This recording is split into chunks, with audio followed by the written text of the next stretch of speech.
En 2010, les centrifugeuses iraniennes de Natanz ont commencé à tomber en panne, une par une, sans raison apparente, sans connexion à Internet, sans trace d'intrusion réseau. Le système était air-gappé, totalement isolé, physiquement coupé du monde. Stunet les avait pourtant atteints via une clé USB, via de la physique, pas du réseau.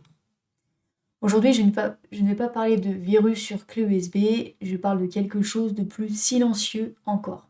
Ce que votre LLM garde dans sa mémoire vive après chaque session, et que l'airgap ne purge pas. Commençons par être honnêtes. L'airgap est une mesure de sécurité sérieuse, nécessaire, éprouvée.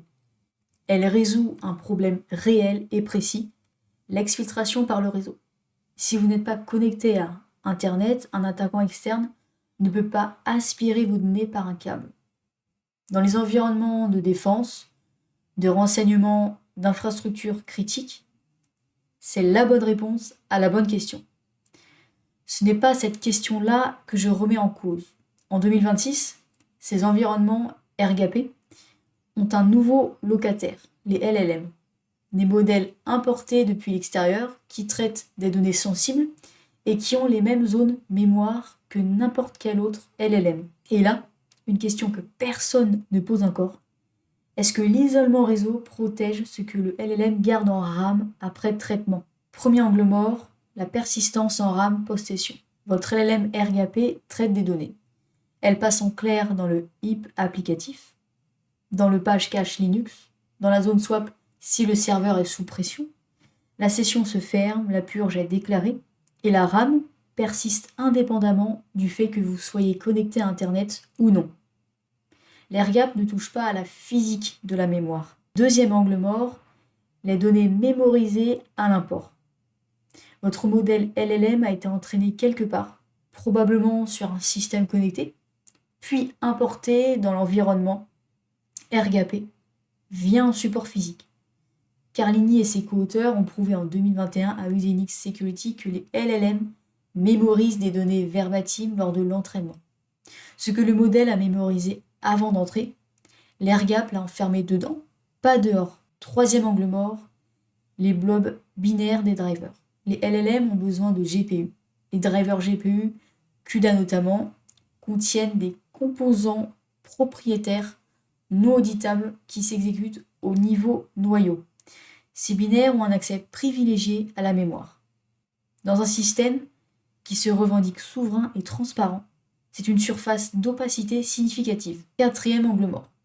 Les canaux couverts.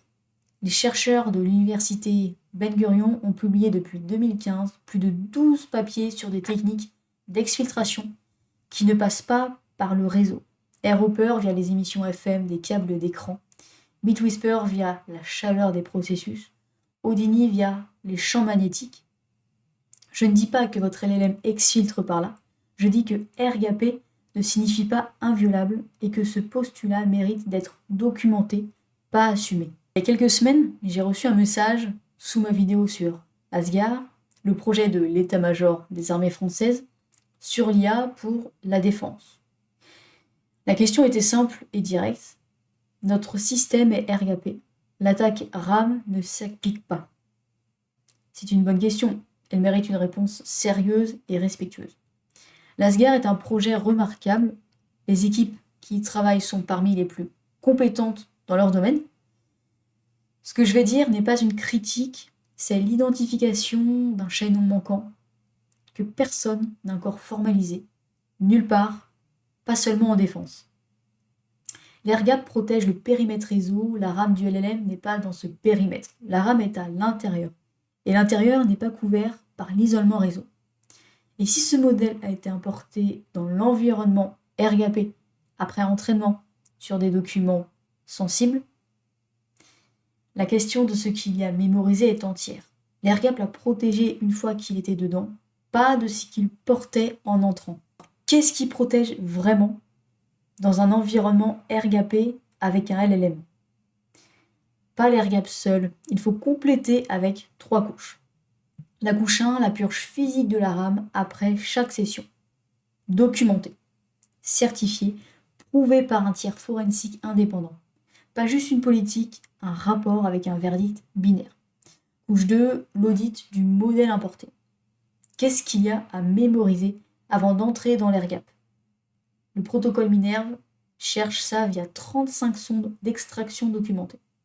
Couche 3, la documentation des blocs binaires. Qui a produit les drivers GPU utilisés? Sont-ils tracés? Ont-ils été évalués par l'ANSI ou un équivalent?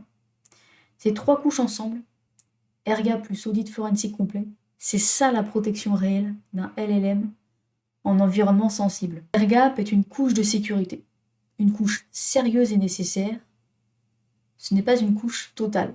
Ce que votre LLM garde en RAM après traitement, ce que les poids du modèle ont mémorisé à l'import, l'air-gap ne le couvre pas. Amnésie confirmée. Voilà à quoi ressemble un système air-gapé qui a fait le travail complet. Le H ne ment pas.